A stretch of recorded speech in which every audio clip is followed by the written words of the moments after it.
Maswerteng araw po mga ka-STL, narito na po ang resulta ng STL Pampanga para sa araw na to, 3rd draw September 15, 2024, araw ng linggo.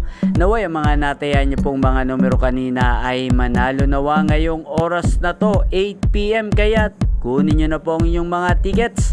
Narito na po ang resulta.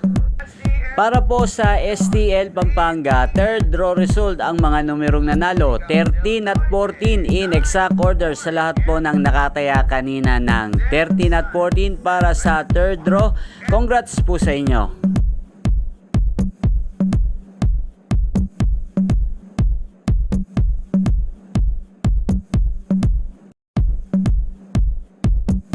Congrats po sa lahat ng mga nanalo. Maraming salamat po sa panonood nyo sa aking channel, Roderick Hernandez TV. Huwag pong kalimutang mag-subscribe. Thank you for watching.